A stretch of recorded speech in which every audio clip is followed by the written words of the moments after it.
Proses-proses cuaca. Penguapan.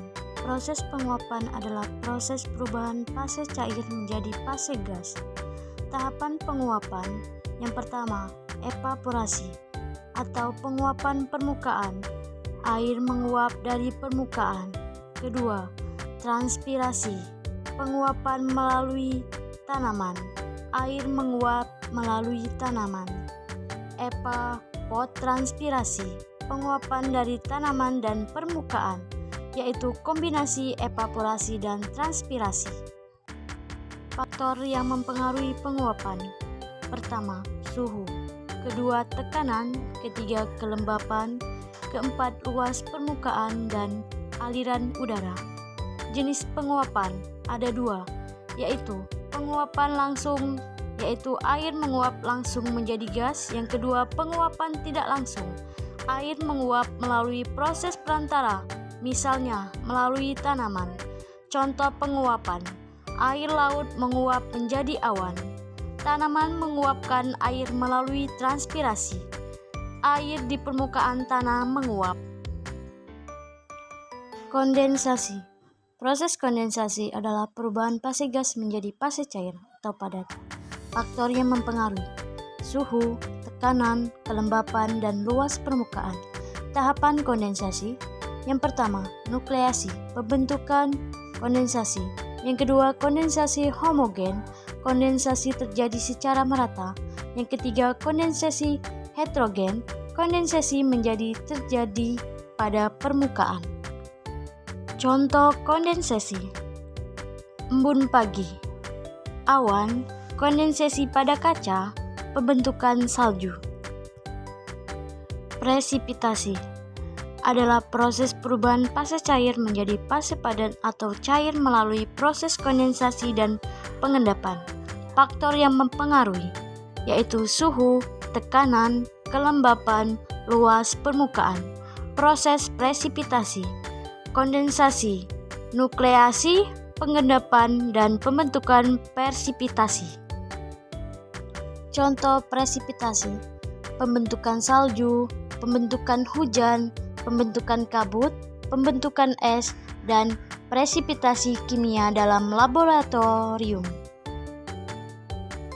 Perubahan suhu udara. Ada pertama, musim. Kedua, letak geografis. Ketiga, ketinggian.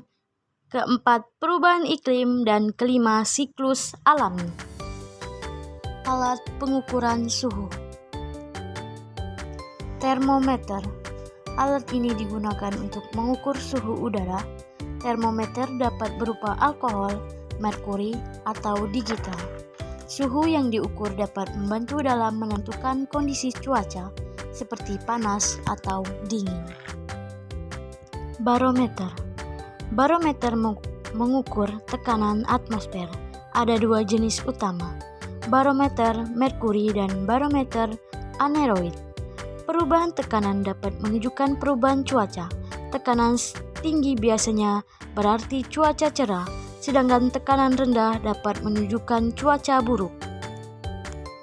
Anemometer. Alat ini digunakan untuk mengukur kecepatan angin. Terdapat berbagai jenis seperti anemometer cawan dan anemometer digital. Kecepatan angin berpengaruh pada pembentukan awan dan presipitasi. Hygrometer. Hygrometer mengukur kelembapan udara. Ada yang menggunakan prinsip kondensasi dan ada juga yang digital. Kelembapan sangat penting untuk menentukan apakah awan akan terbentuk dan jenis presipitasi yang mungkin terjadi. Sistem cuaca. Badai adalah sistem cuaca yang kuat yang dapat menghasilkan angin kencang, hujan lebat, dan petir. Jenis badai termasuk badai petir, tornado, dan siklon tropis. Setiap jenis badai memiliki karakteristik dan potensi bahaya yang berbeda. Angin. Angin adalah pergerakan udara yang disebabkan oleh perbedaan tekanan atmosfer. Angin dapat mempengaruhi suhu dan kelembapan di suatu daerah. Pola angin yang berbeda dapat menyebabkan cuaca yang bervariasi di berbagai lokasi. Pola pergerakan udara. Pola ini mencangkup arus jet yang merupakan aliran udara cepat di atmosfer dan sistem tekanan tinggi dan rendah. Arus jet dapat mempengaruhi pergerakan sistem cuaca dan pola cuaca global. Peramalan cuaca. Peramalan cuaca adalah proses penting untuk memprediksi kondisi cuaca di masa depan. Ini melibatkan beberapa langkah. Yang pertama, pengumpulan data. Data cuaca dikumpulkan dari berbagai sumber, termasuk stasiun cuaca, satelit, dan radar. Data ini mencakup suhu, tekanan, kelembapan, dan kecepatan angin. Yang kedua, analisis data. Data yang dikumpulkan dianalisis menggunakan perangkat lunak khusus untuk mengidentifikasi pola dan tren. Analisis ini membantu meteorologi untuk memahami kondisi cuaca saat ini dan memprediksi perubahan yang akan datang. Model atmosfer. Meteorologi menggunakan model matematis atau simulasi komputer untuk memprediksi bagaimana kondisi cuaca yang akan berubah. Model ini mengambil data saat ini dan memproyeksikannya ke masa depan berdasarkan hukum fisika. Data observasi, pengamatan langsung dari kondisi cuaca juga digunakan untuk meningkatkan akurasi ramalan. Meteorologi sering membandingkan ramalan dengan data observasi untuk menyesuaikan model dan meningkatkan prediksi.